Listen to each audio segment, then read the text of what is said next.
Hey, hey, don't hurt me. What's happening? Let's get this thing started. We are streaming live all over the world right now. So we got people on YouTube's, we got Facebook, we got Instagram, we got Twitch, we got Twitter, we got YouTube, we got Instagram, and we got TikTok. So what's happening? So today's subject is you are wrong about money. Your understanding of money is wrong.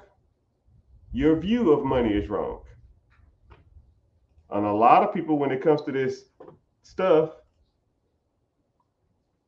they are doing it wrong. But we'll get into some Q&A and stuff like that. But let me get to the subject at hand. Someone said they started a business. We're doing good so far. I see you. I see your Instagram. Right? But I'm going to put you on some game, though. Especially if you want to scale or expand that business. Okay. A lot of y'all are understanding money wrong. Y'all think y'all know money, but y'all really don't. Whenever you go to do something with money, if you don't have an understanding of the money that's coming in or out, you will never be ahead in life. Because I meet celebrities, I meet pro athletes, I meet entertainers, and these guys are bringing in millions of dollars, but broke. But why? Are these guys smarter than you? And a lot of people say, oh man, if I had that kind of money, I would make it. No. Statistics shows that you won't do it. There's a book called Time is Money, Part 2, that talks about if a big influx of money went into everybody's account, about 7 years later, majority of people will still be broke. 99% of people will be broke. You know? So let me test your financial literacy. Okay? Let me test your financial literacy.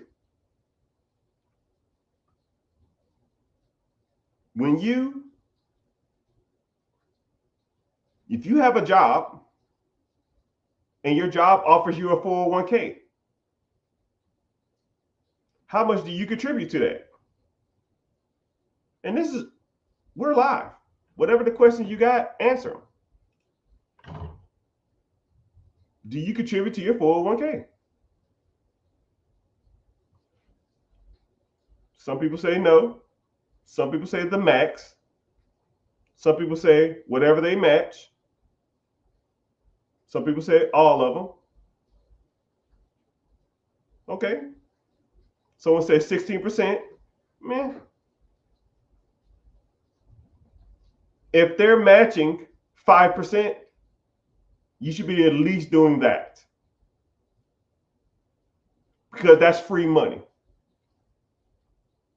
If I'm gonna give you $100 and you're gonna give me $100 back, we're gonna put these 100, you're gonna put 100 in the pot, I'm gonna put $100 in the pot, that's 200 in the pot.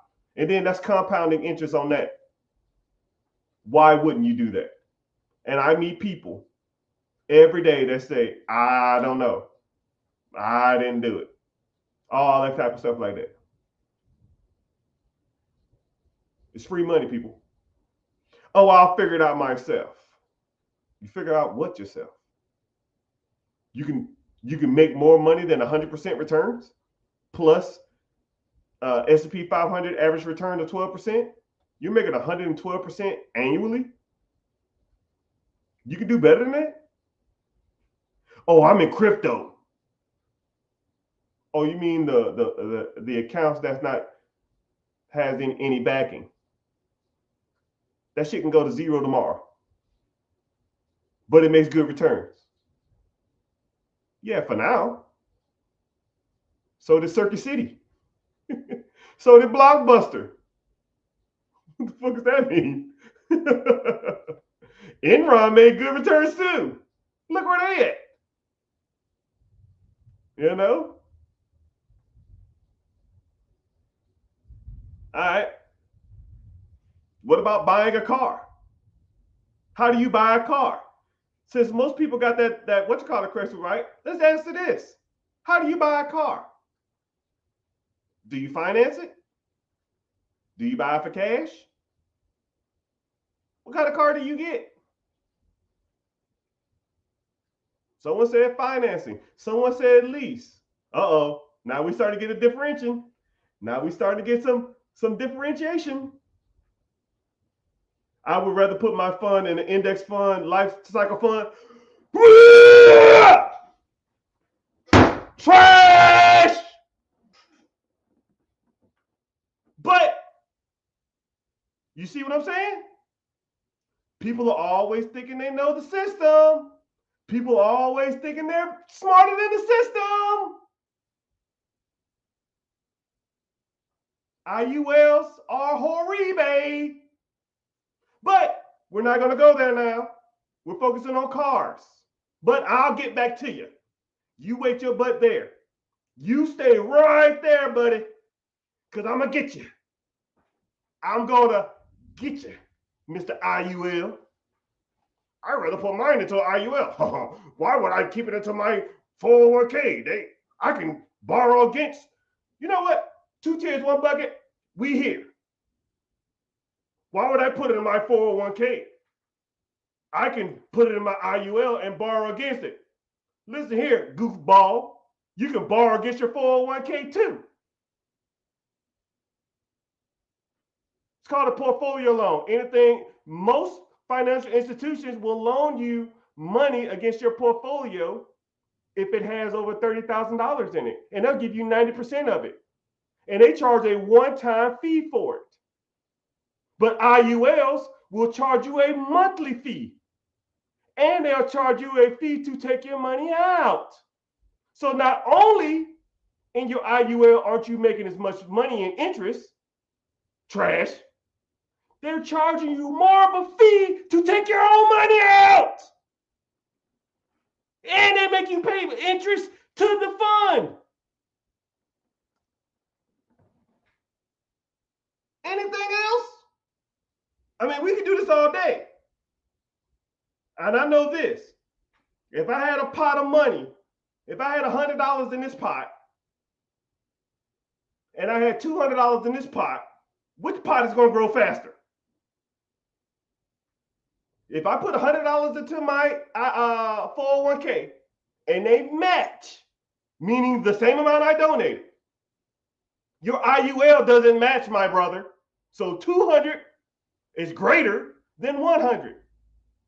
And let's say, for example, let's say if that IUL is doing some ridiculous magic numbers. Let's say 15% interest. 15%. But my 401k is doing 10% interest. One of them is making double as soon as you put the money in. So I put 100 in, now it's at 200. But this one's doing 15%. You know how long it's going to take you from that 15% to get up to where that double one was?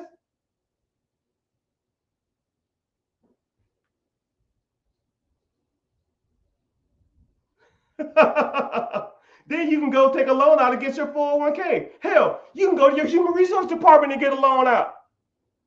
You can borrow against your 401k. Same thing doing an IUL. And then my IUL has a death benefit. Cool. You put $200 into a pot, compound interest at 12%, which is the S&P 500 over 30 years. You put $100 in the pot at 15% monthly accrued at a certain amount and see what it's at. Your death benefit is the max contribution that your IUL will give you. Your 401k will give you all your money. All of it. If your death benefit is 500 grand, you will only get 500 grand. When you die, your family will get all of your 401k, which will probably be about 2.5 to 3 million, maybe $4 million. Congratulations, sir. You just screwed your family out of $2.5 million, Holmes, because you think you're smarter than the system. Like I said, the name of this subject today is You Are Not Good with Money. You are not. And that's just IULs. You're better off putting your money into a compounding interest account and get term life insurance. Mr. Richard, what is term life insurance? Congratulations, I guess we're here now. Term life insurance means that you're going to have that life insurance policy for a certain term, 5 years, 10 years, 15 years, 20 years. The amount is cheaper because more than likely you're not going to pass away in that time. But after that 10-year life term is up, then you will have enough money in your ETF or index fund or 401k to offset the cost if you pass away after that. So instead of you contributing to an IUL, which are like $1,000 a month, I'll just get a term life insurance policy of $60, $70 and take the other $915, $920 a month and invest it myself in an ETF that tracks the S&P 500 over the last, I don't know, 90-something years since the Great Depression, 1937, that's doing 12.1% interest. Hell, IULs generally don't even beat the S&P 500 because the people who sold you the fucking IULs are taking a point off of your money. So they're making 12 points, but they're giving you 11. So they're charging you a shit rate. They're not contributing. They're not max capping. And then when you die, that money that you gave them is worth $3.5 million or something, but they're going to give you a death benefit of $500,000. Congratulations. You lost 3 times. You were a 3-time loser. I thought we was talking about cars, but we get there. We'll get there. We'll get there. I'm sorry. We were talking about cars. But every once in a while, people be getting me hyped up in these damn comment sections, man. And I'm going to tell you something too. This is my last lesson. We'll get back to cars. The smartest people in the world are the brokest. And the dumbest people are the most successful and richest. Let me break it down for y'all. Because y'all probably, y'all hear me, but y'all ain't listening. The smartest people in the world are the brokest. And the dumbest people, or the people that's willing to take risks, are the smartest. Meaning, I see people in my comment section, in my DMs, in my chat, wherever, and they will literally sit there and try to explain to me how shit works. Brother, you are broke. I don't listen to broke people about how money works. Would you listen to a fat personal trainer? Would you listen to a broke financial advisor? Would you listen to that drunk, crazy ass uncle about life decisions? No, I listen to people who got their shit together. I listen to people who have money. I listen to a personal trainer who's in shape. But you're going to tell me how shit works when it comes to money? No, brother. I'm the one with the money. I'm telling you how it works. But you sit there and argue with me on how it works. That's what I'm saying. You're so smart, but yet you're broke. But people like me and other successful people, or people who are rich, we are the dumbest people in the world. When I go places, I always ask, hey man, explain that to me. Hey, why is this like this? Hey, how'd you do that? I'm a dummy because I want the game. I'm an idiot. And whenever they tell me how it works, because people, smart people, love explaining how shit works. This is how I do it. This is what I do. I figured it out. Okay, good. And I'm going to take that same shit and go apply it. Smart people don't implement shit. They just constantly collecting knowledge, collecting gain, collecting gain, collecting gain, collecting gain, and do nothing with it. Dumb people, or people who take action, we hop on it. Cool. I'm a dummy. You teach me everything I need to know, sir. I have no clue what I'm doing. what I need to do. Cool. I'm gonna take everything you said and go do it, right? And then you're gonna have fun at work. Talking about I thought this millionaire something, and I'm gonna make $100,000 off the bullshit you told me. Get your notebook out. You better. I want the game. I see you. Now let's get to it. Now let's get back to the questions I said earlier. How do you buy cars? Right? We back to the car question. If you wanted to buy a car, how do you do it? Come on, chat. I don't like talking to myself. What you got? How do you buy a car? This almost reverts back to what I'm saying. Let's see how you think. Someone said a promissory note. What was that, owner financing? Somebody said, I don't know, you tell me. Oh, I'm gonna get to it. I'm gonna get to you. Some dealer auctions. Okay. Someone said leasing. Someone said financing. Someone said financing. Cash and cheap. Someone said lines of credit. Someone says bank loan. Put it in your business name. CU relationships. Use cars. Okay. I'm gonna give you some tier list. Okay. Okay, and let's do this too. What kind of cars what kind of cars would you want to buy? I give you $100,000 right now and I say go buy a car. How would you do it? And what kind of car would you buy? All right. Someone says financing. So we're gonna get to we're gonna peel off the banana peel. What kind of car would you buy? Or if you had a crap ton of money, what kind of car would you go buy? Someone said a Tesla. Someone said Cybertruck and advertise. You know what's crazy about Cybertrucks is, man, I know people with Cybertrucks and then they get like so much crap for it. Someone said a RAV4. You think I'm doing all this for a RAV4? Then Mr. Kanye West. Someone said a Brabus. Brabus are overrated. Don't ask me how I know. I try not to brag, man. You know.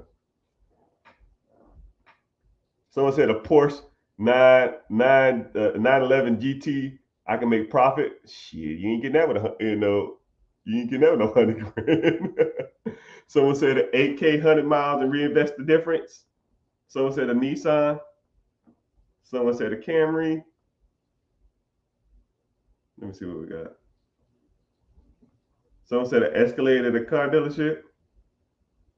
Okay. So there's tiers to buying cars. And a lot of middle class and poor people don't even know it. So one, when you buy a vehicle, right, the average person buys a vehicle because it triggers something in their mind that they want. So when they see a car, they're like, oh man, I like this car. Oh man, I like the way it looks. I like the way it makes me feel. It's comfortable. It gives good gas mileage. And that's just a joke, right? If you ever bought a car for aesthetics or because it makes you feel good, that is an emotional decision. Rich people don't buy stuff on emotion. We buy stuff because it makes financial sense. Okay? So let's get that out of the way. So if you enjoy driving your car or you feel good when you get into your car, that shit is trash. Trash, trash, trash. You don't buy cars because it makes you feel good. No one gives a shit about that, right? Second of all, you only spend like 3% of your life in your car. I know people whose car payment is more expensive than their damn house or their rent. You spend 40% of your time in your house. I think it's like 47%, but whatever. 50% of your life is in your car. I mean, 50% of your life is in your house. And you spend 3 to 4% in your car, but your car payment is more than your rent. Y'all hustling backwards, man. What the fuck's going on? Next, since you realize that you're not going to buy a car for aesthetics and to be cool, Hellcats and all of that kind of dumb shit, Once you realize that, now we can start getting into some stuff. You need a car for two reasons: transportation and or tax write-offs. That's the only thing that's the only thing they're there for. Everything else is a joke. So the only two logical ways to do it is to buy the worst beater car out there that's reliable. And if your friends give you shit about it, or if they talk shit about you, then kiss your ass. I got the worst car you will ever meet in your life that I drive on a daily basis. And I don't give a shit what nobody thinks, because I can buy and sell all of their asses 2 times over. You know what I mean? But if you want to take it a step further, say for example, you wanted a nicer car, right? Which I have nicer cars. I just drive the hoopty. But for sake of argument, you wanted a nicer car. There's ways you can do it. The best ways you can do it is using a law or a tax code called Section 179. That tax code 179 means that you can buy a commercial vehicle in your business name. You can do 100% depreciation in the first year, or you can do 20%, or you can do 100% bonus depreciation in 1 year, or you can do 20% depreciation every year for 5 years. Meaning, if you buy a commercial vehicle for your business, you can write it off on your taxes as a business expense. And then the accessories or the things that are attached with it, you can write those things off too. So things like gas, insurance, maintenance, the car payment, you can write that off too, because you're depreciating it. Okay? So if anybody said leasing, you're wrong. Why the fuck would you lease it? Why don't you just buy it and write the whole damn thing off? Now it's yours. Now you can sell that asset down the road if you wanted to. So now, Mr. Richard, I don't want to be driving no damn Sprinter van around. I can't do that. Well, the law states that a commercial vehicle is any vehicle that weighs over 6,000 pounds. What vehicle weighs 6,000 pounds, people? A G-Wagon? So you telling me G-Wagons is a commercial vehicle? Why do you think so many rich people drive them? You think because they look good? That square, ugly piece of POS is trash. Rolls-Royce Cullinans? You think them cars look good? You think people spend $200,000, $300,000 on G-Wagons and Cullinans because they look good? No, because it's a write-off. Suburbans, F-150s. I need a new work truck. You ever see the people driving around with them big ass, nice ass work trucks? It's a tax write-off. Some Ram 1500s.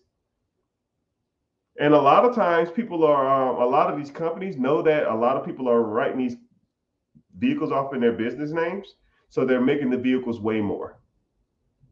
That's why they have like a cheap model for the brokies or the Mr. and Mrs. insufficient funds. And then they have the big quad cab, dually, Hemi. That shit weighs 6,100 pounds. And somebody buying a $115,000 vehicle truck. Why? Because it's a tax write-off. You think you're getting a deal because you're buying a V6 two-door extended cab with 0% interest for $50,000. And who the fuck is buying this one for $115,000? People like me. And I'm writing all that shit off. You might got a deal, but I got a tax write-off.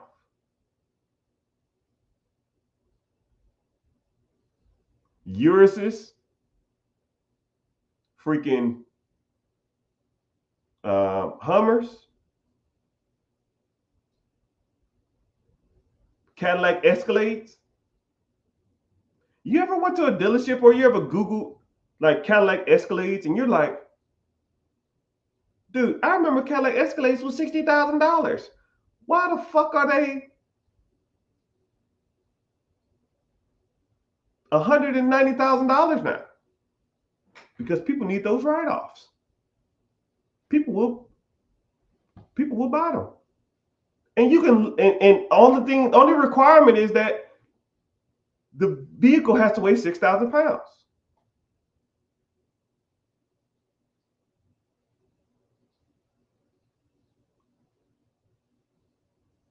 Shit, you can Google what vehicle weighs over 6,000 pounds. There's your list right there. Right? Only cars I buy are ones that are cheap, that I'm a dog out, or tax write-offs. Everything else is a joke. So, back to what I'm saying. Y'all are doing money wrong. Because a lot of people have cars, they buy cars on emotion. We rich people don't look at stuff emotionally. I don't get in a random RAV4 and think, oh man, this makes me feel so good. I'm not getting that little Honda Accord that I got $2,000 off and say, man, this makes me feel good. No, I buy a G-Wagon or a Cullinan or a Suburban and that type of shit. And I'm writing that shit off, right? I don't give a damn what it looks like. I'm saving money, Also, someone said, do you need a CPA for tax write-offs? Yeah, write your shit off in your taxes. But guess, congratulations. Welcome to the new side of money. If you start rolling with me, then I can introduce you to CPAs and tax professionals who will write that stuff off in your business, right? And this is what's crazy. A lot of people say, I can't afford a CPA. I can't afford to pay somebody to do my taxes. You can't afford not to do it. You might save $200 from going to H&R Block and doing a free tax on TaxSlayer, but you lost out on $3,000 of tax deductions. My tax company, we specialize in amendments. I get literally thousands of people submitting their old taxes to me and say, Mr. Richard, can you find me more money on my taxes? Because we do it for free. Because I'll look for free. Because I know as soon as I show you you've been fucking up and spending $32 on a TurboTax, soon as you, who did your taxes? Well, I did. How much you spend on this? Oh, I got the free one. Buddy, you lost out on $2,700 every year for the last 12 years. Congratulations, you played yourself. You lost $30,000 because you didn't want to spend a couple $100 on a tax professional. Congratulations, sir.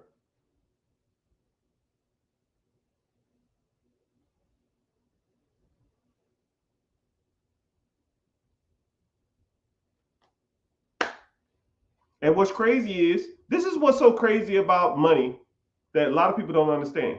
You ever see people go to like seminars that are like 15, 20, 30, 40, $50,000? You ever see somebody do like a coaching call or a conference call that costs $10,000, $15,000, $20,000, $30,000? You see rich people buying, $200,000 G-Wagons, Suburbans, Cullinans and shit. You see rich people going to like VIP to concerts and stuff like that. Come here. You see rich people buying helicopters? Come here. You see rich people buying private planes? Come here. Come on. It's a tax deduction. They're writing all that shit off. Your whole lifestyle is trash. And then I see all the entertainers, the rappers, the celebrities. They're buying a whole bunch of cars cash. I want a Lambo. I want a Hellcat. I want a Scat Pack. And then they on Instagram flexing like they did something. Show me the tax deductions. Show me the cash flow. I'm not impressed with that shit. You shouldn't be either. That's why I'm on here. You know, the crazy part about it is when it comes to like designer clothes or even logos, I don't even like dressing like this. Only reason I do it because a lot of times y'all won't even listen to what I'm saying if I wore some bullshit. I have to dress nice or I get discredited. If I came on here with a scruffy beard, nappy hair, and a t-shirt on, y'all wouldn't listen to a fucking word I said. I gotta be in front of a damn Lambo taking selfies with drip and a posse. It's fucking nuts. But you know what's crazy is, I'm on a rant, I'm sorry.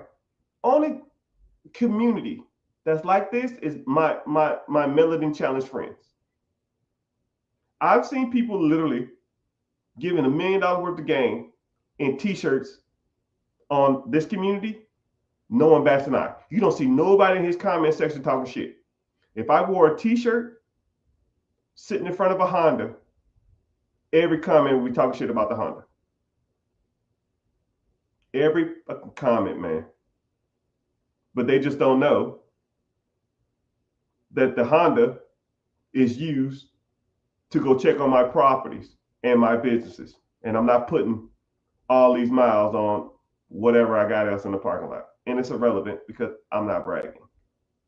Because I want to lead with the game, not with the bullshit.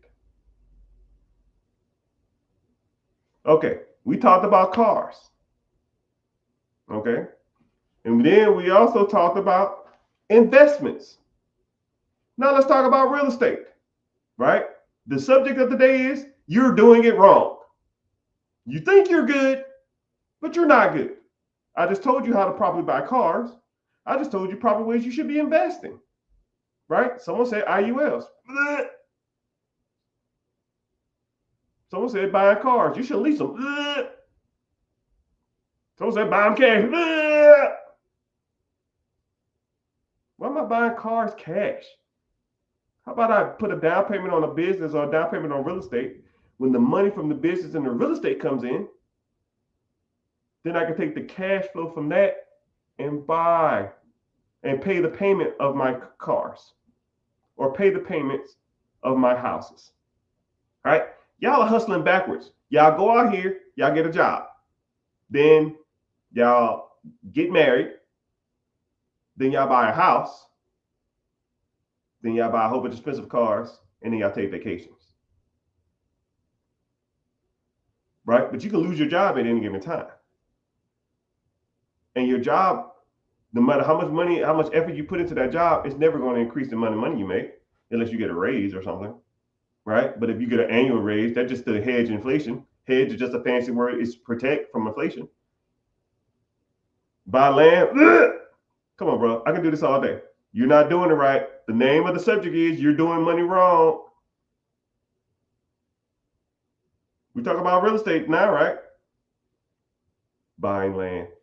How do you buy real estate, people? As soon as you get married, you buy a house? How do you do it? Anybody? Y'all want to take a stab at it? I'm not going to critique you. I'm just going to tell you you're wrong.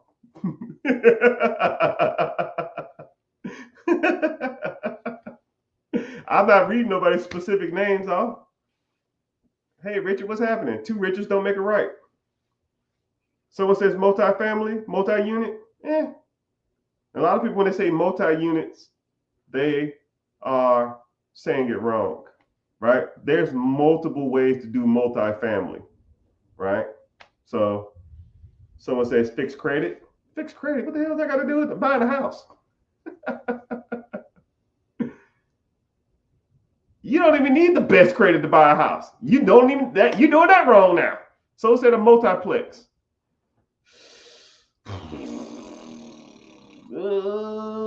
Rich, where you streaming besides Facebook? Good question. And I'm gonna give you a little intermission while y'all learning. I'm streaming on Facebook, 2 accounts, LinkedIn, YouTube, Twitch, Twitter, Instagram, and TikTok. And if you want to learn more about this process while y'all commenting, I have a free class coming up. Click the link in the bio or click the link on my homepage, and then it should take you to a random page. It should say Be Your Own Boss Training. Click on there. It literally takes 30 seconds to sign up, not even. I don't sell you information. I'm not going to bombard you with spam, right? You want to come, you come. If you don't, I don't give a damn, right?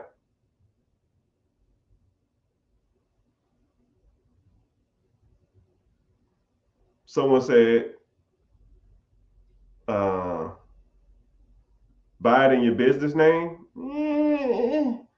Real estate, you can get tax benefits from having it in your business and or in your personal name. So that's almost irrelevant. Someone said use a 7A loan. Okay, I'm going to harp on this because there are people on social media, and I'm not going to call them out because I don't do that, not all the time. But there are a lot of big financial influencers who talk about how to buy real estate using a business loan. And I literally sat on their live and watched them explain how they did it. And they have no fucking clue what the hell they're talking about. Not a smidget. So I'm telling y'all, these people on these damn apps, you think they know what they're talking about. They got all the little flashy shit behind them. They wear the nice little Louis Vuitton clothes and the Gucci and the bling. Talking about they're buying businesses, they're buying real estate, they're buying storage units. And then I listened to how they did it. And I know people who work directly for Bank of America, Truist, Chase, business management departments. Directly, I have lunches with these guys. And they'll tell me the game. And the shit that people are talking about, y'all are idiots. They're dumb, right? Not a fucking clue. I wish I could call them out, but my objective is to put y'all on some real game and get y'all understanding the real way some of this money stuff works. Because all that fluff shit that people be talking about online, it's all trash. It's all trash. I bought my storage unit using a SBA 7A loan. Mother clucker, you can't even buy a self-storage unit with a 7A loan. If anything, it would be a SBA 504 loan. 504 is when you buy real estate and a business at the same time. But a self-storage unit is not a fucking business. It is a piece of commercial real estate. So it would fall under a commercial loan, you goober. That requirement is not 10% down, which he said he did. You can't fucking finance no SBA 7A loan on no commercial building without a business attached to it. That's a 504 plan. And then it'll be 10% down, but there's no self-storage unit that have a business attached to it. Who is this idiot? Who teaching these people this shit? That don't even make any sense.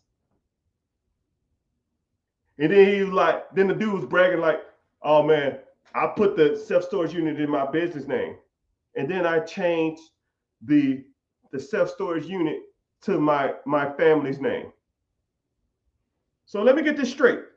Use a business loan, which you can't do, to acquire an asset, which you didn't, with 10% down, generally for a commercial unit is 20 to 25% down, to then change the name of the business to your family name, which majority of rich people don't put anything in their personal name to reduce liability.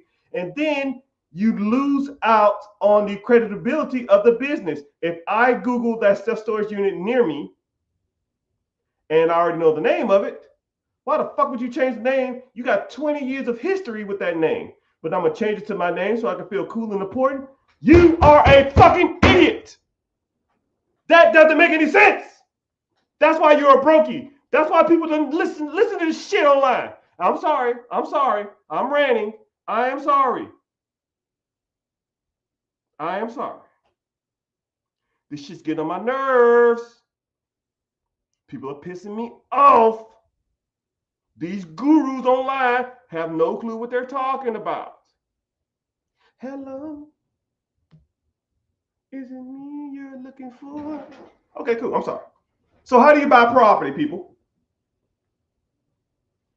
How do you buy property? Got my hand hurting and shit. What's the proper way to buy property? So you go get a job, and you buy your first house on you and your wife's income or something like that. Use an FHA loan, put 3.5% down. That's what you're supposed to do it.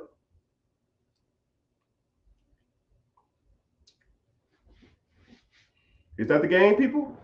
Or that's what broke people like to tell you what to do? Okay. On the part of buying a business, buying a house, I'll put that as a lower tier, right? That's like a D/C2 tier. Do you know there's about 7 or 8 government programs out there that give you down payment assistance to buy a home? All you got to do is go to 2 financial classes. 2 financial classes that are an hour apiece.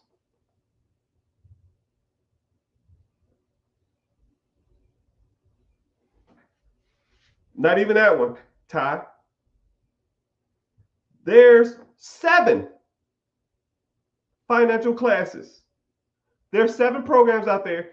You just got to take an hour-long class twice to talk about the responsibility of ownership, the responsibility of paying your bills on time, the responsibility of paying your credit, and the responsibility of investing. And they'll give you down payment assistance on your home.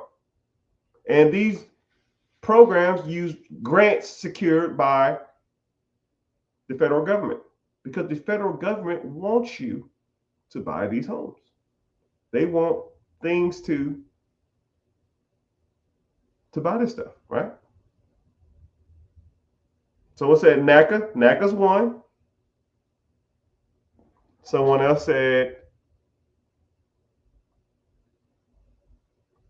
USDA loans. That's another one. But there's more than that. There's tons of them. So using someone else's money for a down payment, which a lot of people say, I can't afford the down payment, which is kind of bull stool in itself, right? It's only a priority because you don't want to. It's not a priority because you don't want to do it. Mr. Richard, I ain't got enough money.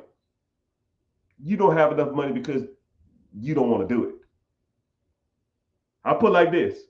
If I gave you, now here we go. I'm going to ask some questions. Could you give me $1,000 right now if I asked you? It's kind of rhetorical. You don't have to answer. Do you have $1,000 right now that you can spare me? Right? Somebody said yes. Somebody said I will. Somebody said yes. Someone said yes. Cool. You got $5,000 you can spare me. You can loan me $5,000. And a lot of people, now this is where you're going to get the rubber starts in the road. No, no, no. Somebody said yes. Someone said not 5, not 5. Some people say yes. Okay, cool.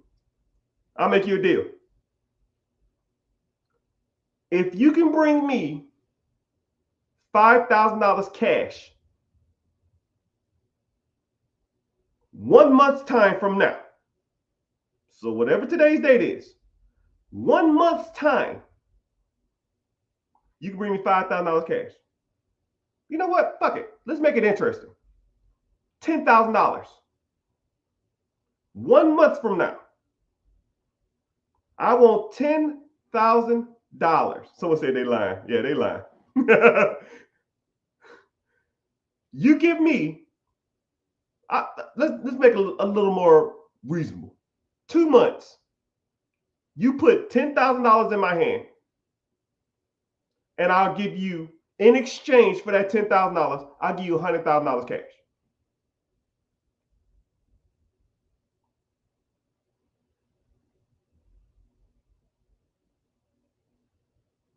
If I gave you 2 months to bring me $10,000, but in exchange, I'll give you $100,000 cash. Look at the comments, y'all. It's not the fact that you don't have the money for the house. It's just not a priority. What I did is I made something as simple as a wager priority. Now, this is what's crazy. This is what I love about this experiment. Everybody in here just thought about a way how to do it.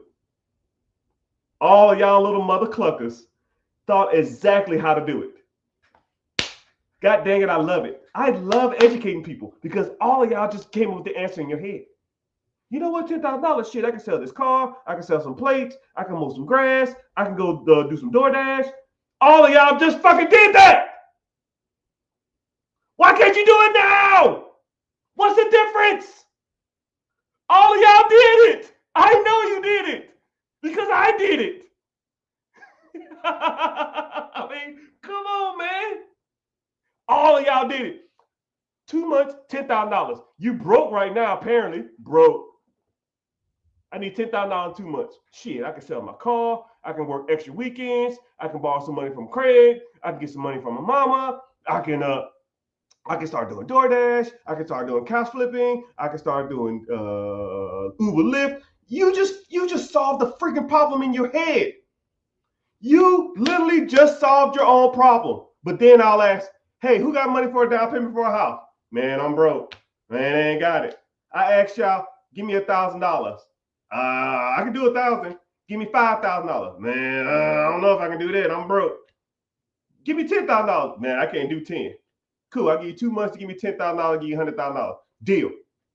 Cool. Take the same 2 months devoted to $10,000 and buy a fucking house. How about that, homeboy? That's the shit I be talking about, people. And sorry for cussing. That's the type of stuff I be talking about. Y'all say y'all can't do it until I give you a scenario that makes you think outside of the box. That's the difference between successful and rich people and middle class and broke people. Mr. and Mrs. Insufficient Funds. Because we always try to find solutions to problems, and a lot of people just make excuses why they can't do it. I hate to be the bearer of bad news, man. If you said I didn't have money for a down payment on the house, and then I gave you a scenario which you came up with the money, you're part of the problem. You are the 99%, and I'm sorry. But my objective is to get you to think like a 1%er. That's my objective, right? You came to me and said, I'll give you give me $10 million. I'll give you $100 million. I'm fucking good. I'll come up with $10 million. I'll find $10 million. Start thinking about that type of stuff too. Now here's a better scenario. $100,000. Or one family member of yours you'll never see again. You got 6 months. Or even better, $100,000 cash, 1 year's time, or you spend 5 years in jail. Let's do that. 1 year. I want $100,000 in cash. Or you go to jail for 5 years. You know what? Fucking 10 years. Let me put some fuel under that fire. You go to jail for 20 years. You go to jail for 20 years, or you got to come up with $100,000 in a year. I bet you everybody in this fucking comment section is coming up with $100,000. Because now you have an objective. And I don't give a damn you borrow the money. I don't give a damn you take out loans. I don't give a damn you get investors. I don't give a damn if you do any of that other shit. The bad part about it is, if I gave some people in this comment section 1 year to come up with $100,000. Some people do it in 2 weeks. Some people will show up at my door. Yo, here you go. Here you go. I got it. I'm ready. Like, how'd you do it? Hey, don't ask.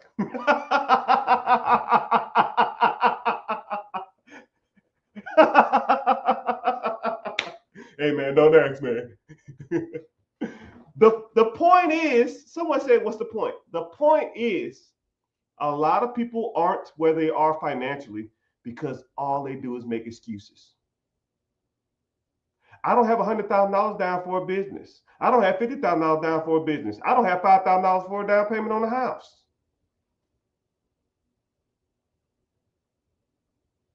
Cool. Come up with $10,000 in the next 3 months. I'm going to throw you in jail for 5 years. I bet you come up with $10,000 then. So what you're saying is not a reasoning. It's just an excuse. And excuses are like buttholes. Everybody has them, and most of them stink. And the difference between 99% of y'all and me is that someone gave me something. You could put me on the streets with a cell phone and a pickup truck and $100 in my wallet. I got to get to $100,000 in 1 year. I'll see you in a month. I will see you in a month. And we'll get to the bag. I was like, how you want it? In hundreds or cashier's check?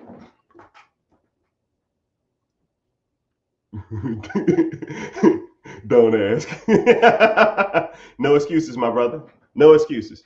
So when it comes to buying houses, most people are doing that wrong, right? Down payment, you can't afford it, it's bull stool. And something else that a lot of other cultures, other than black people, do, and white people don't do this either, but a lot of Middle Eastern, Latinos, Asians, they do this.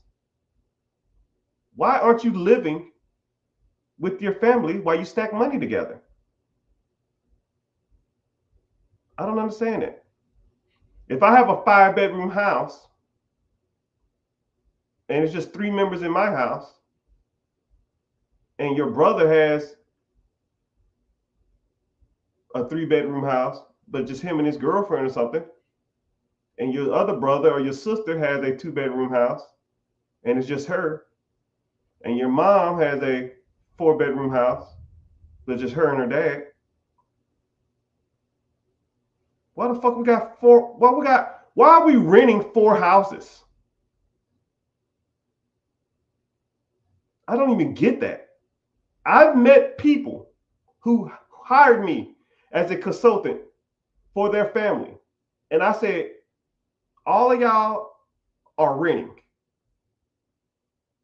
They said, yeah. I said, why don't all y'all just buy one house that's big enough for all y'all? How far y'all live away from each other? Maybe 5 or 10 minutes from each other. And you know what I hear? Well, I need my space. It ain't even your space. It's the landlord's space. What the fuck? I could have said if you bought the thing, it ain't even yours. You need your space in your apartment? You goober? No, man. Suck it up for a year. Save up enough money. And you buy your own place. Not all of y'all in 2 years' time, all of y'all have houses. Or y'all can just rent forever and complain that the system's broke. The president's keeping me down. These damn Democrats or these damn Republicans or something. It's always something. You know, y'all ain't even doing that shit right. Right? Moral of the story is, people, there's multiple ways to get real estate. You can get a single family home, you can get a duplex, you can get a quadplex, you get a fourplex.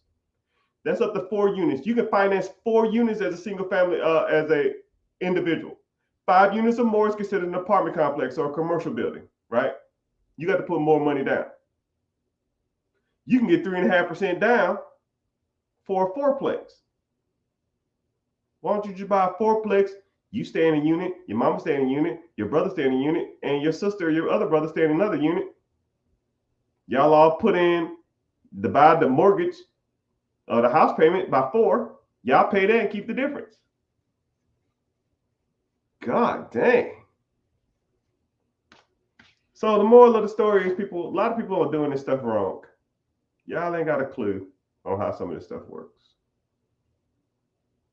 You know, y'all ain't got a clue. But someone said I just bought a fourplex with $6,000 down. Where it at? Oh my goodness, man. Where's my stuff? Hell yeah, I just bought a fourplex. Where you live? You must be I already know what state you in too. You buying a fourplex with $6,000 down. What state you in? Yeah, it's typically Midwest, North Midwest. That's where you do that at. Homes. Anyways, let's do some preguntas. I like rapid fire questions, people. So ask away. You know, ask away. This is y'all time to shine. People always saying, Mr. Richard, you don't answer no questions. I'm just talking to get y'all in here and getting hyped up. So whatever questions y'all got, we streaming live on Facebook, Instagram, LinkedIn, YouTube, TikTok, Facebook, and some of y'all questions take a little longer to come through, so give me some time. And a lot of them. Oh, look, somebody complaining about the president.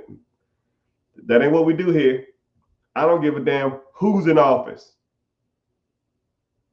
The president will never dictate or break anything that I'm doing. Now, does the cost of doing business go up? Sure. That's just normal inflation. That's just part of the game. It happens. Okay, cool. Instead of this month, I'm bringing in 290,000 instead of 304,000. Ooh. I'll write off my taxes. It is what it is. Okay. How to invest in an absentee business? Okay, well, first of all, you have to sit back and ask yourself, is an absentee business what I want? Because a lot of people want an absentee business, or a lot of people are in love with the idea of an absentee business, but they really don't want an absentee business. As soon as they get there, as soon as they get in there, a lot of people don't like to relinquish control to someone else. You know, and that's something that you have to learn to deal with. You have to understand that things are going to happen when you're not there that you might not agree with. And then sometimes people will want an absentee business and they'll say, well, the manager's making this amount of money. They're not doing a good job.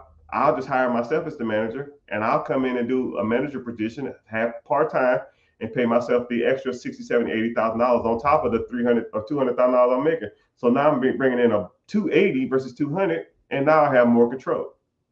Or sometimes people will they'll buy an existing business and it's an absentee owner, or not, it's a owner operator, like a little UPS store or something like that. The UPS store might be bringing in $1.50, but the owner is there all day long. Someone says, well, now I want to hire somebody to do the manager's role or the operator's role, pay them $60,000, $70,000, and now I bring in 70 grand and I'm not doing anything except checking in on the place. Some people want to do that and some people don't. So it really depends on you and or the situation and or that type of business, right? But just to say absentee meaning that you're not there. And then you really have to define what absentee is. You know, if I ask 100 people in here, hell, let's do that. What do you consider an absentee business? Watch this. Watch the comment section. What do you consider an absentee business? You know, some people will say, I'm not there. Some people say, I do work on the business, but I do it from home. Someone says when the owner is silent. Someone says when the manager runs it. Someone says minimal approval, which Minimal is not even a detailed, it's not even a measurable metric.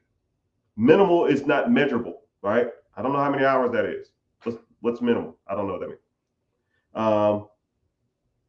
Someone said part time. Well, what is part time? What is part time? Some people consider part time less than 20 hours a week. Some people consider part time less than 35 hours a week. You know, somebody said absentee means absent, but is it absent from the business, meaning you're not there, or absent in the company, not doing anything, or you're just working from home, but you're devoting 30 hours a week from home, but you're not physically located there? You know, that's where the education and the divide comes in. A lot of people don't really understand what absentee is because there's really no true definition of absentee. I can act like I said, I just asked all y'all. It's comically between all social media platforms, probably 160 people in here. And out of the 160 people, I got 30 different answers. One person commented 6 times different answers. He don't even know. He's second guessing himself. Well, shit, maybe. Well, let me think about it. Damn, I ain't never thought about it. You know, that's what you need to ask yourself. You need to, you need to ask yourself that. You know. So those things we're talking about. Someone says physically not there. You know, it is what it is. So ask your questions, and while y'all are asking y'all questions, I'm gonna get to I'm gonna do a commercial break because I wouldn't be doing myself justice. There's a lot of y'all in here, so if you find this stuff interesting, you like talking about money, finances, credit, businesses, funding, investments, real estate. If that's your thing, and you can sit here and listen to me talk for hours on end, I like this type of stuff. I enjoy it. Right? I have a free training coming up. Click the link on the main page. It should say either Stan Store or therichgetricher.com. It's going to bring it to my storefront or whatever the hell you want to call it. It's going to say Be Your Own Boss. Click on Be Your Own Boss. Join the free class. Right? It's literally name, text message, and an email.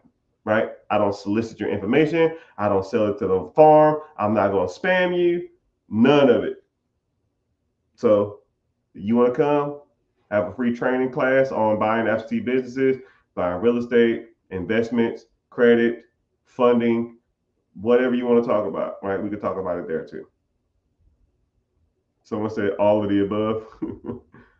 Oh, I love all of the above. Okay, yeah, like what are you talking about? But yeah, answer the questions. I just started a moving company, make $500 an hour. You know what? You didn't really start a moving company. You kind of started a side business or a side hustle that pays you $500 an hour to move people. Because I don't know what kind of moving company that you have. I don't know if you have your business structure proper. You know what's crazy about when people start a business? They do things that businesses. Let me see how to say this properly. They'll do things that a business. They'll do things that they feel like a business should be doing, but they're not really doing anything that they should be doing, right? I'll meet people and say, yo, man, I started my company. Cool, what'd you do? I got an LLC. What else? I got business cards. I got some coffee cups and coffee mugs. I got some t-shirts. What the? How's this making you money? Is this making you money? I got a website. Is that making you money? Who goes to your website? You got something that no one even goes to. There's even products on there. What do you even sell? You know? But a lot of people, when they start moving companies, you have a full-time, in theory, a full-time side hustle. because you're going to have to stop what you're doing.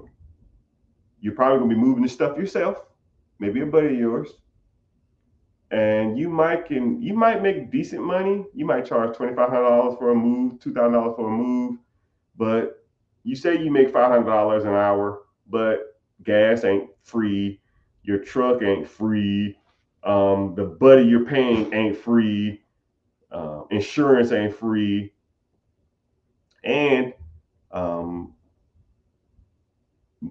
generally those moves probably take longer than it's supposed to, and you're doing it yourself, you know. And I'll put you on some real game too. Let's say if you was, after all your expenses, making $500 a month, which you're not. I know you're not, right? You're not lying to me. Come on, though. Look at me in my eyes. You're not making $500 a month after expenses, after your truck, your insurance, your employees, and your overhead. And if the job that you quoted for takes longer, it's not $500 an hour, right? You might be making $500 pre-expenses. Then after expenses, you're probably bringing in a couple $100, maybe, right? And that's even before taxes, if you're even paying taxes, right? Because you're trying to grow. What I would do is I would hustle a little bit. And save as much money as possible, and then I would buy an existing moving company that already have people, that already have systems and teams in place, that already has marketing, that already has a chain of people that want to move already, that has insurance, that have trucks already. And then now you can go and manage those people and let them break their damn backs. And now you can be really making $500 an hour, not doing shit. That's the game. That's what I would do, right? But hey, what do I know? You say $500 easy? Come on, brother. Look me in my eyes, man. I don't believe it. I know how much money moving companies make. I helped a buddy. Well, it really wasn't a buddy. It was a client. This was last year. Purchased a moving company. I know what moving companies make, man. I know what majority of any business makes. I can tell you the ins and outs, the logistics, the overhead, the expenses, the cost of acquisition, the cost of dispositions, the SEDs, the cash flows, the P&Ls, the year-to-date, 99% of business. Every once in a while, I get something that's kind of weird. Like there was a guy talking about buying an IT company that runs fiber optic cables or some shit. And I'm just like, what? I ain't like, that's not my thing. Some businesses, I'm like, I didn't even know that was even like a thing. I know some companies do it. Somebody has to do it. Just never looked into it. But once you understand one company, you can kind of understand them all, right? But it's all good.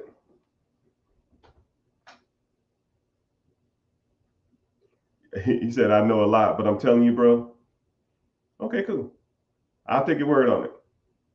We'll be just agreeing to disagree. But ask your questions. Mr. Moving Guy Company, you just started this moving company, and if you're making that kind of money, you might want to scale it, and you might want to move on to some bigger and better things. This is the opportunity where you ask somebody who's in these industries, who's in these streets, who's making this kind of money, making good money, you know. And I'm not, and, you know,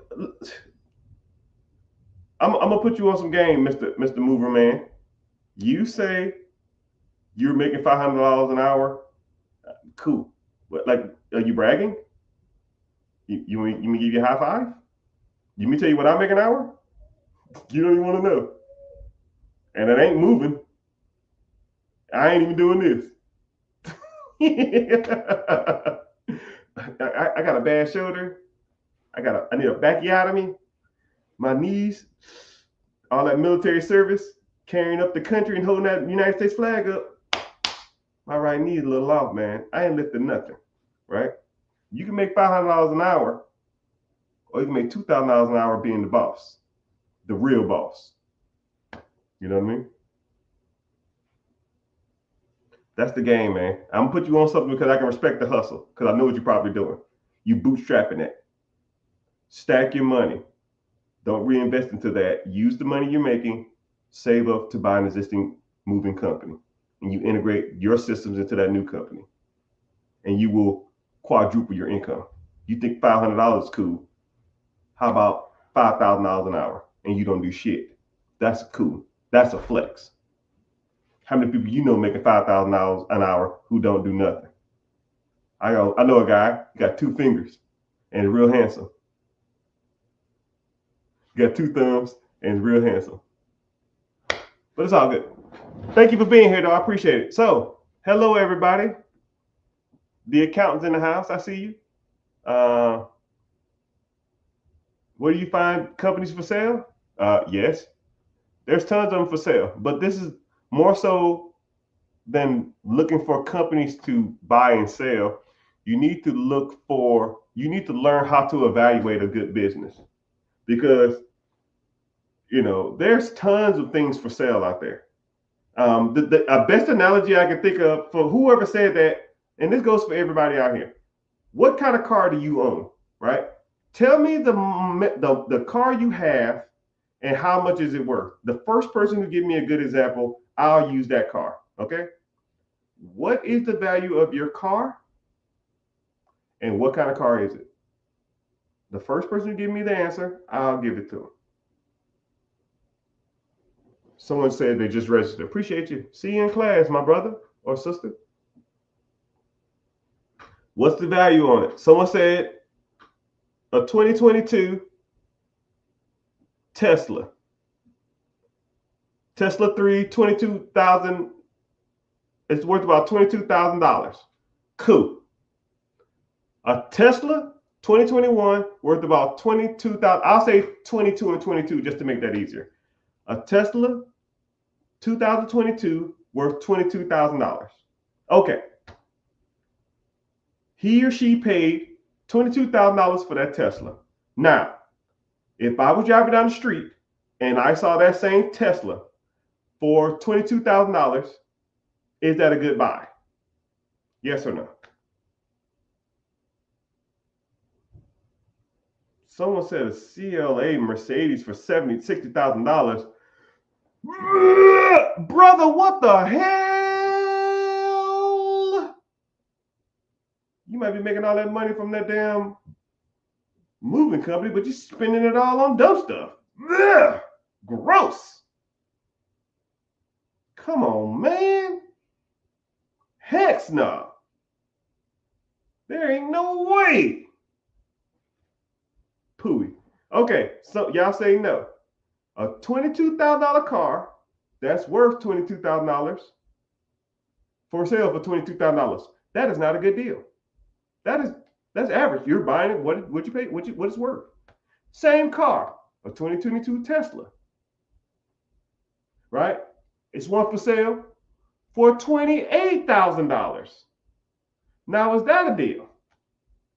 Normally, they're going for $22,000, but this one's for sale for $28,000. Is that a good deal? Right? No. Let me see where you're coming in at. No.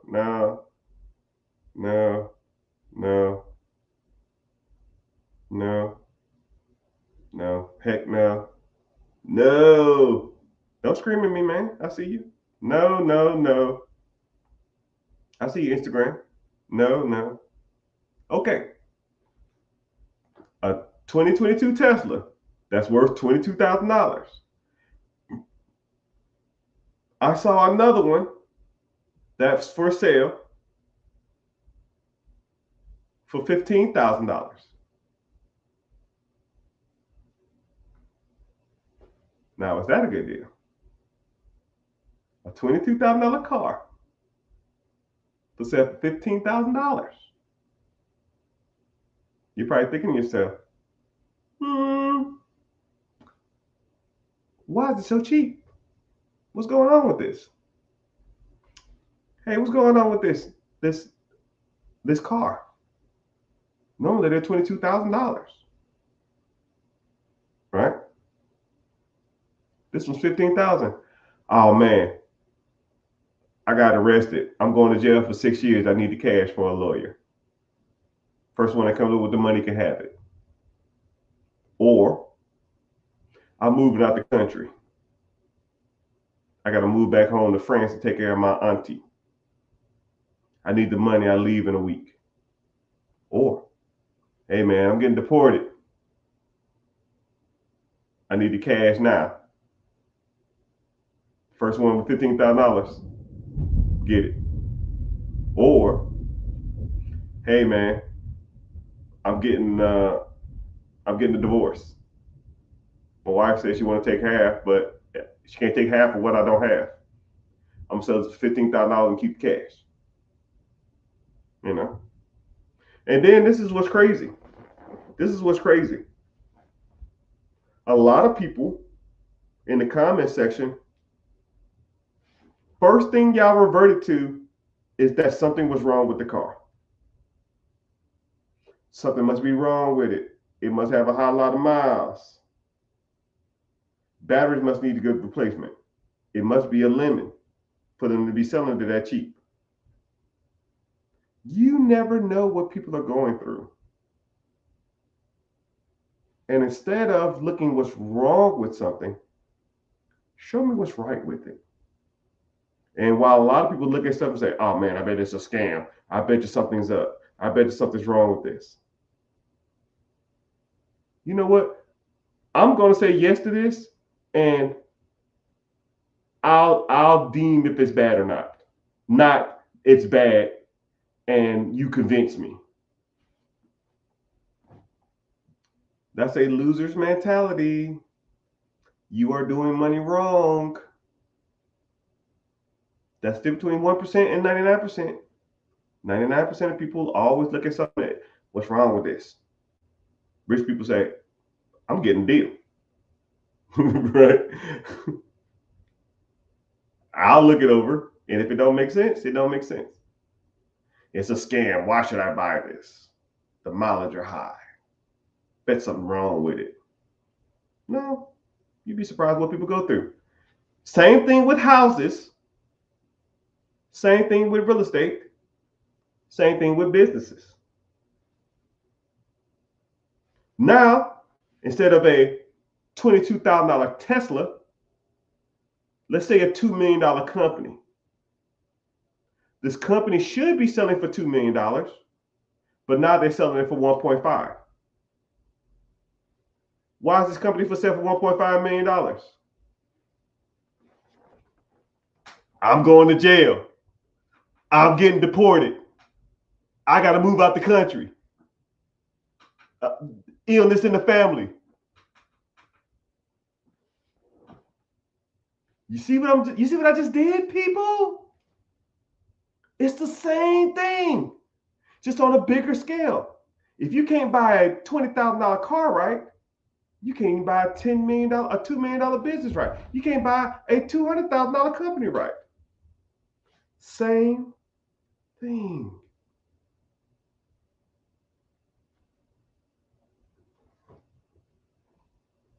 Same thing. Oh, somebody contribute to the super chat. I see you. YouTube, I see you. Okay, so I'm going to answer this question because I'm being summoned. Hey, I'd like to interview you on YouTube. So you want to do a Q&A or something? Yeah, DM me on Instagram and just say I was in your super chat on YouTube. And we can see if we can set something up. I need to start doing more interviews, right? But you better bring the A game of questions and don't waste my time either, right? And that goes for anybody. If you want to send me a message on Instagram, go ahead. That's the best way to reach me. I get a lot of DMs. I probably get like 300 or 400 DMs a day. But I sit back and go through them. I pick out certain days to go through. But the moral of that story is that people always talk about, I want to buy a business. Where do I go to find businesses? But then I'll give you a simple scenario on buying a car. You know the value of the car. You know what kind of car you was getting. And people start criticizing it. If you did that with that, you'll do the same thing with a business. Oh, something got to be wrong with this. Something's wrong. Why would you be selling it? It must be a dud. It must go bankrupt. You're not ready. Hey, what's up, sir? I see you. Say what's up. Someone said DM me on TikTok. TikTok is, I don't like their messaging system. It's horrible. It is horrible. But yeah, I'm not gonna stay on here too much longer. I gotta get off here in a sec. But ask the questions. That's what we're here for, right? And to the individual with that expensive ass car payment, you better sell it. You better not keep that dang thing. Someone says I have 100K. What would you invest in specifically? Well, Mr. or Mrs., what would I invest in specifically? Specifically, there's a multitude of things I would invest in. And I teach this system specifically. I call it the five I call it the 5 pillars, but I'm gonna change my name because there's a book called the 4 pillars, and I don't want to take someone's idea. So the 5 Pentagon of finance or something, I don't know what to call it. You're gonna focus on these things. First of all, you need to focus on your credit. It costs more money to borrow money with a lower credit score. Somebody with a 580 and someone with a 780, the person with a 580 is gonna pay 2 times as much for the same material. Or the same thing. You get a car at a 580, your interest rate is gonna be 15%. You try to get a car at a 780, your interest rate is gonna be 3%. So now you're paying an extra $500 or $300 or something a month just to have a vehicle, if you do finance a vehicle. And if you do, you should be in your business name and write it off on your taxes. Okay? So 1, you need to focus on your personal credit. 2, you need to get a business, right? LLC, S corp, sole proprietorship. I see some people say you shouldn't get an LLC. You should get an S corp. You should get a sole proprietorship. Bro. I don't give a fuck what you do. Get something, right? We need to start writing some shit off. We need some tax deductions. And you as an individual ain't it. Then, that's an investment in itself. That credit and business structure, that's one thing. Next, we need to start focusing on some investments. What are you investing your money in? You might have $100,000 in cash, but what's your portfolio look like? You could put $100,000 into a portfolio. The portfolio is going to do 10, 12% juice if you follow the S&P 500 since the Great Depression, 1937. And then you can borrow against that portfolio. While that portfolio grows, you take out a loan against it. You take the loan, you buy something that makes money. The money coming in from that asset pays the loan off. While your $100,000 that's sitting in the investment still grows. So now you're growing on 3 platforms. Your credit's getting stronger, your initial investment grows stronger, and that asset you bought grows in value.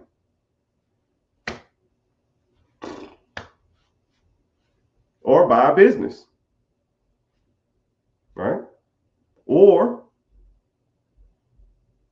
you need to work on your taxes. Start writing stuff off on your taxes. Or, all that kind of stuff. I can sit on a harp. I can harp all day about the benefits of what I can do with 100 grand. I'll just put it like this, brother. You got 100 grand, and if 1 year from now you're still working, you messing up. Anybody in here, if you can get the 100 grand in cash, you messing up a lot. Hell, 50 grand in cash, you shouldn't be working. Right? And I gave you the analogies on how to get to 100 grand in cash. I gave you the analogies on how to get the 100 grand in cash. No. Mr. Rich, I can't do it. I don't make enough. Yeah. Says everybody who's ever been broke their whole life. There ain't a rich person in the world that says, I ain't never had enough. And why do so many rich people have struggled in their early lives, but yet they made it out? But you can't? The system's against you? Oh, let me guess. It's the president. Oh, let me guess. It's Democrats. Oh, let me guess. It's Republicans. Oh, let me guess. China. Oh, let me guess. Russia. Oh, let me guess. Your circumstances. Said every broke person ever. Mr. and Mrs. freaking insufficient funds always got something to say. They always got something to say. Always excuses, no real talk. You know? All right, so someone said SBA loan businesses, are there discounts for disabled veterans for SBA loans? Franchises, yes. Existing regular businesses, no. And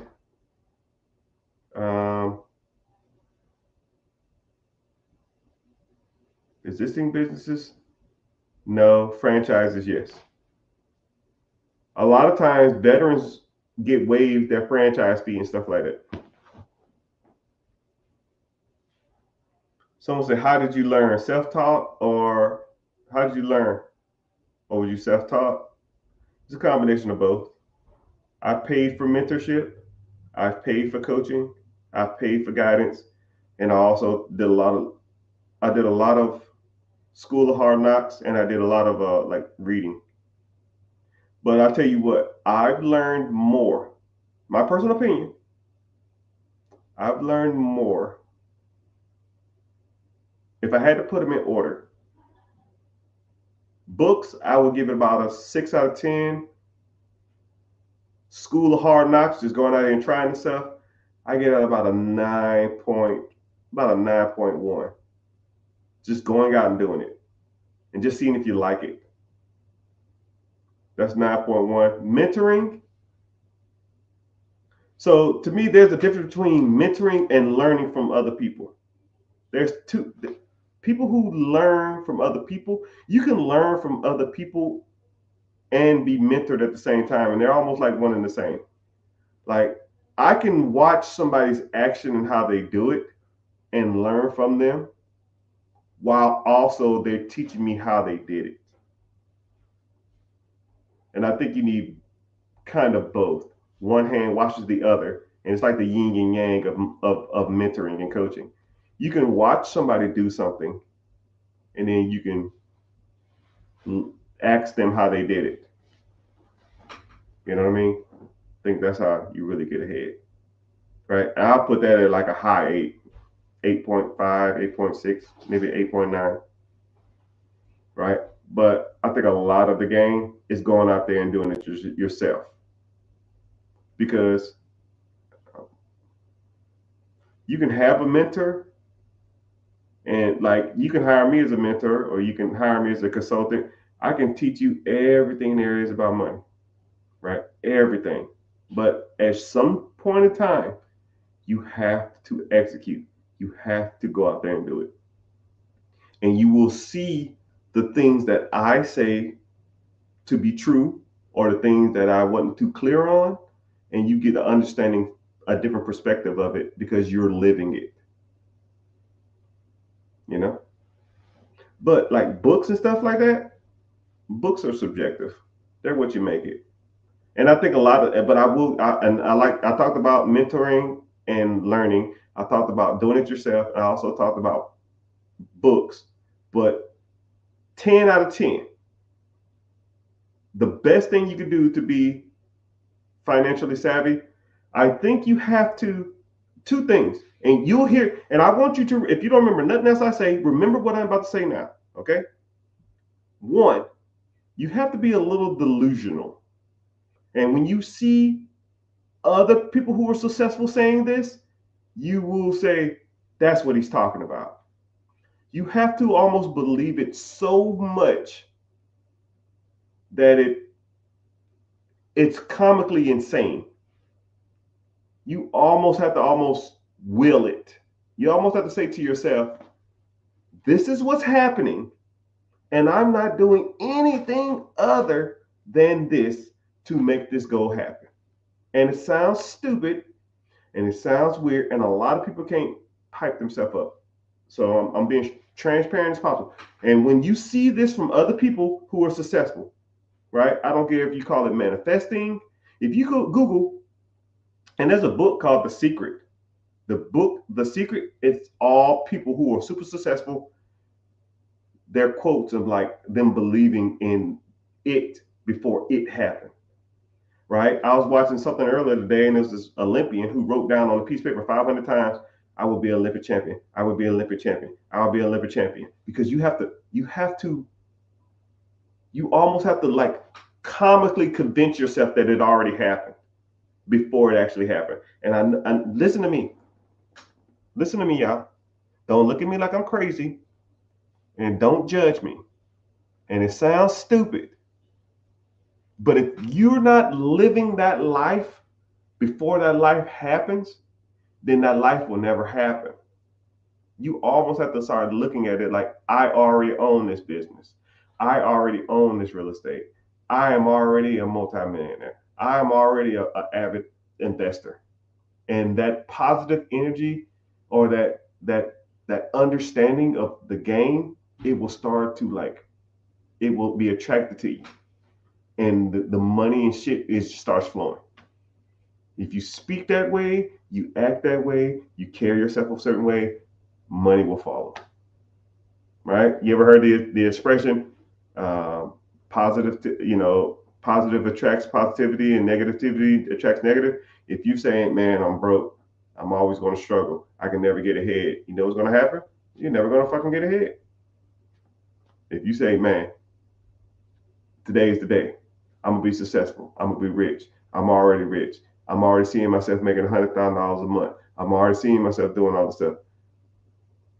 The universe is made up of just energy.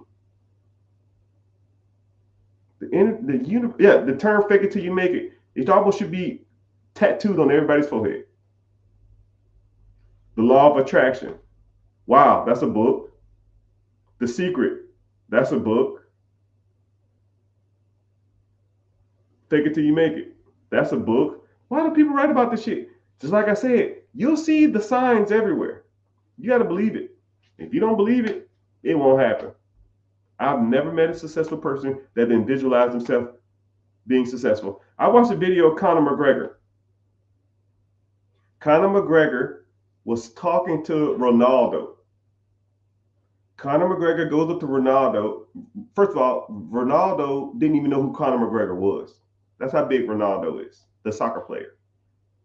And Conor McGregor says, "Hey, do you have a private jet?" He says, "Yes." Conor McGregor goes, "Think and Grow Rich?" There's another one. Conor McGregor goes, "Man, I'm going to get me a private jet one day." And Ronaldo kind of laughs him off like, "Yeah, whatever." He said, no, for real, right? I looked up what athlete makes the most money. You're number 1, and I'm number 28. But give me 2 years' time. I promise you I'll beat you. Ronaldo said, "Yeah, whatever. I don't care. Whatever." Blow off. Then they cut the scene. They show a picture of Conor McGregor walking up to his private plane that he told somebody he was going to get. And then he held up an article, said that he was the number 1 paid athlete in the world. And Ronaldo dropped to number 3.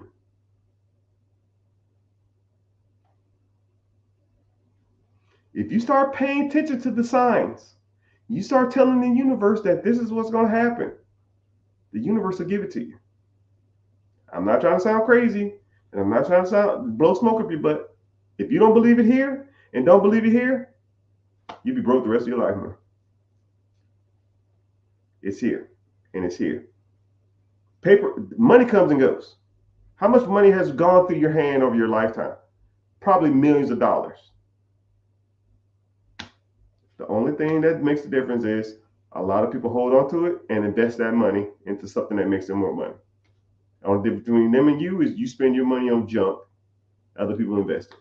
No difference. If I started off where you at, I would almost trade places with anybody in this room. Right? We got over 200 people.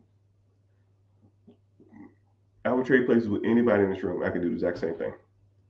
I'm not blowing smoke up your butt, and I'm not making it up, like, because I believe, I know it. You see how I'm even talking like that? I know I will be right back on top.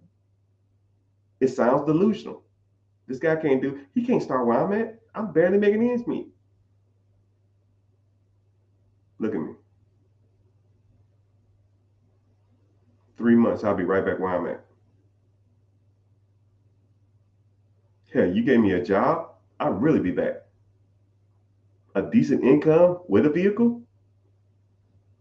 Fuck no. That's almost a head start.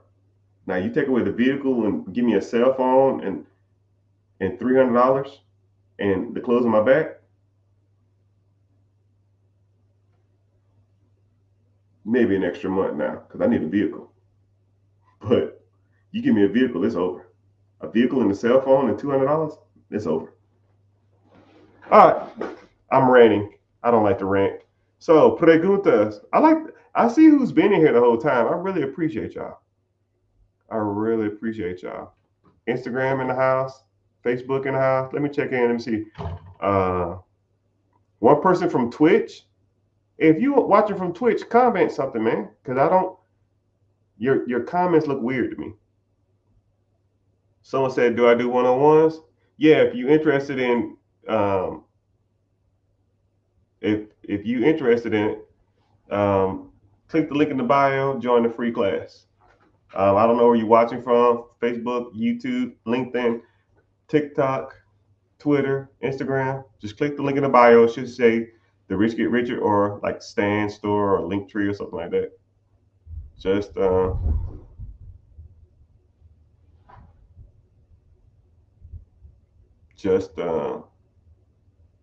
the link in the bio and join the free class. Someone said I'm on TikTok. Yes, I'm streaming on 1, 2, 3, 4, 5, 6, 7, 8, 9, 10 platforms, my brother.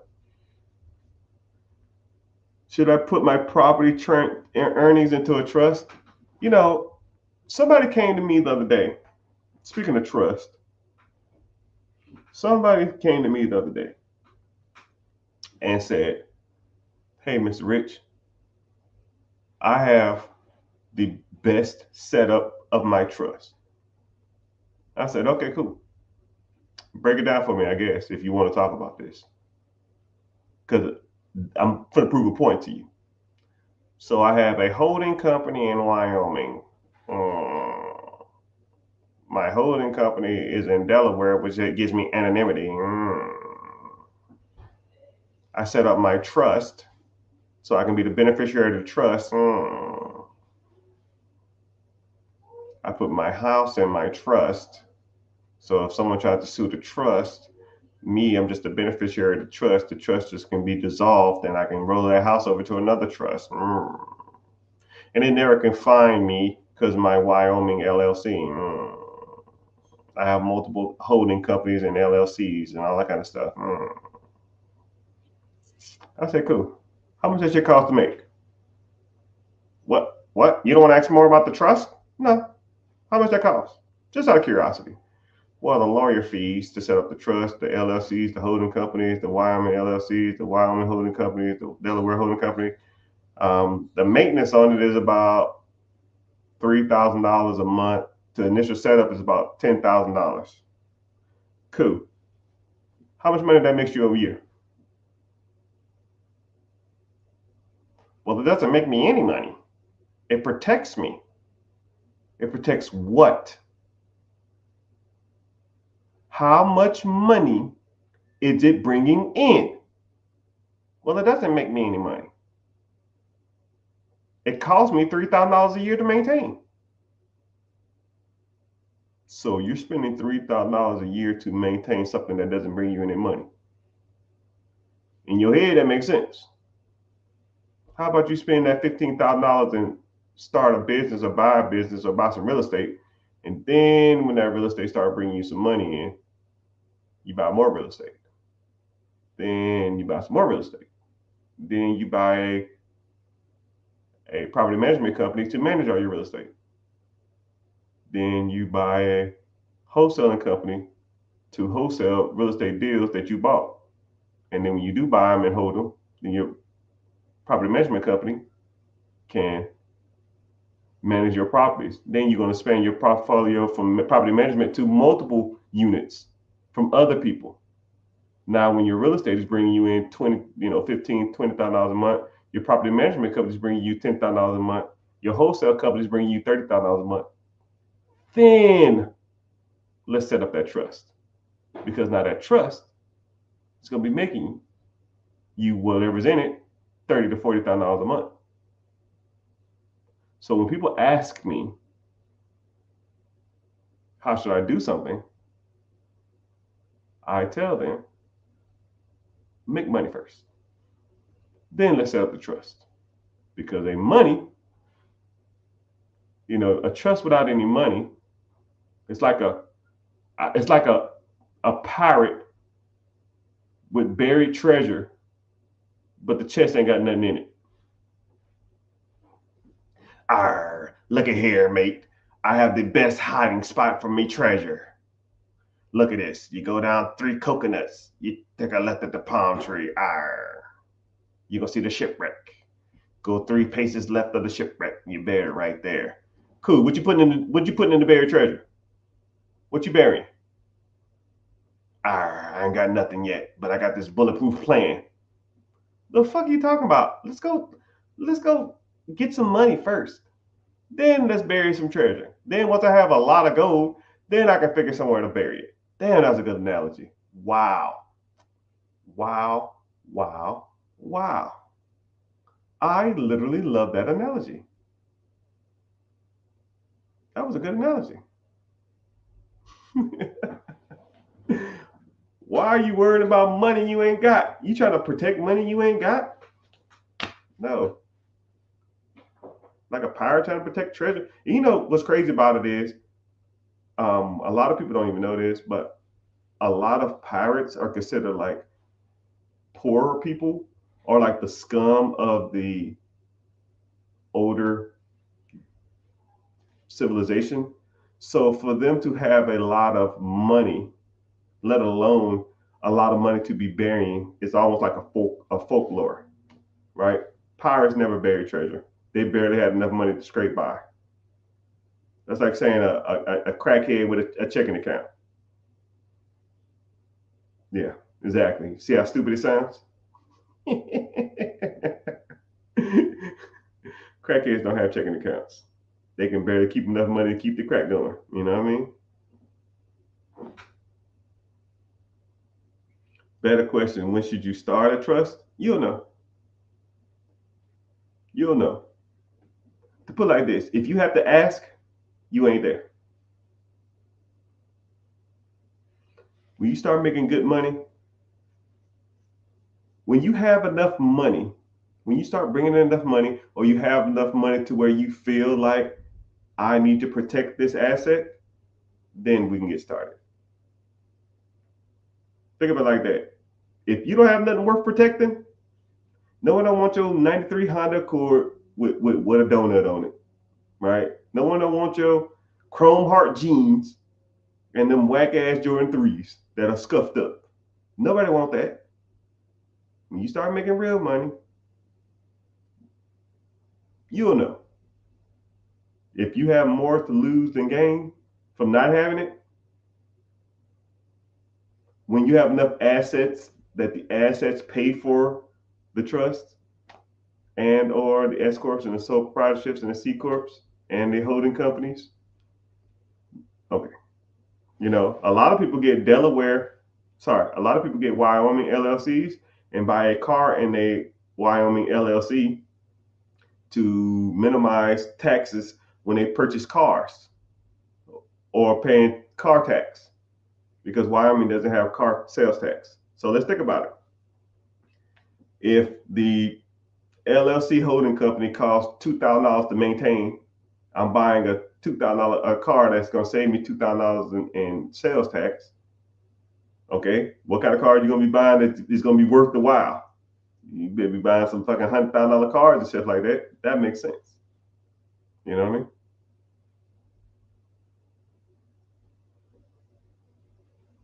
Someone said understood. Okay, cool. Enough about that. We got a handful more questions, then we got to go. Someone said, I sent you a message on Instagram. Yeah, if you want to reach out to me, or you can't find the link to the class, just DM me on any social media platform and just say the word start, learn, info, or boom. Those are like trigger words that I use. And I know that you know what I'm talking about. Which state do I prefer to buy real estate in, brother or sister? I can sit here and talk for hours on different states to invest in real estate in, for hours. But, one, I will Google landlord friendly states. I'm not trying to make this about politics, but Republican states typically are better than Democratic states, but not necessarily. And then I would look up landlord friendly states. Some states are more landlord friendly than others. And or I would look at real estate that you can find real estate that you can find that has good cash flow. They have what's called the 1% rule, which asking price is 1% should be rent amount, but those are a lot harder to find now than was before. But you still can find them, right? But I'm telling you what, it's getting rough out here for real estate. The hedge funds and these private investors or these private lenders and these private companies are scooping up everything. Interest rates are killing all the profits, and it's just going to be harder out here to get this money. So best time to invest was yesterday. Second best time is today. And you need to get on it. You need to learn these skills on how to get this loan done. You need to learn these skills to get ahead. And if you don't, you are going to be behind the 8 ball, right? And you think that things are bad now in America. Wait till, keep on waiting. Stuff's not getting cheaper. Houses are not getting cheaper. People are valuing what they own more than ever. You ever seen something that was like cheaper back in the day and now it's ridiculously expensive? Not even like average price expensive. Like, you ever looked up your car online and you seen your car with more miles, worse condition, going for more than what you probably paid for yours? Because people are delusional when it comes to money. People think that what they have is more valuable because everything went up in price. You see it in real estate all the time. You see people's neighbors' houses selling for, like, dude, no one's paying $100,000 over what you want for your house with no updates. But this is the society we live in. And until we have some kind of correction or something like that, or until people start understanding that yesterday's price isn't today's price, we're just going to keep having delusional people out there. And it is what it is. That's just part of the game. But when it comes to real estate, what states are good to invest in? Yeah, there's a lot of them. A lot of Midwest states are good. Depends if you want to get to single family homes, you want to get into duplexes, quadplexes, fourplexes, you want to get into apartments, right? But if you want to sit down and talk to a specific strategy, I can break down every state. And I'll even put you on some game on how do I know what states are good and bad. I have a friend who owns one of the biggest telemarketing companies for real estate investors. So this person owns the company that invests, that the real estate investors, some of the biggest real estate investors, if I say their names, you'll know exactly what I'm talking about. The big guys.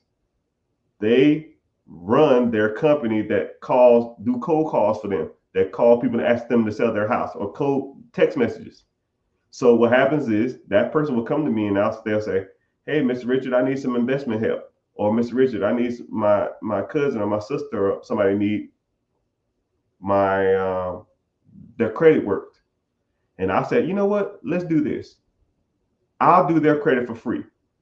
But I need the list of who these big hedge funds and these big corporations, who they're calling and what are they buying? What's their buy box? Oh, Cool, I got you. Here's their credit information. Boom. Okay, this is who they're calling. They're calling these states. They're doing. They're buying these many homes. This is their buy box. They'll need 2 plexes, 4 plexes, quad plexes, anything between 5 units and 13 units. They're buying in these areas and they're offering 80% on the dollar or 60 cents on the dollar. And I'm like, cool. So I just take whatever they're doing. I do the same thing. But I'm just not some Asian in the Philippines or something like that. I'm just a regular person. And I talk about regular stuff. And you're not gonna outsell me versus a VA overseas. First thing I'm gonna do is I'm gonna establish rapport. I'm gonna put you on some game. This is how you cold call like nobody else's business. Hey Jim, sorry to bother you, man.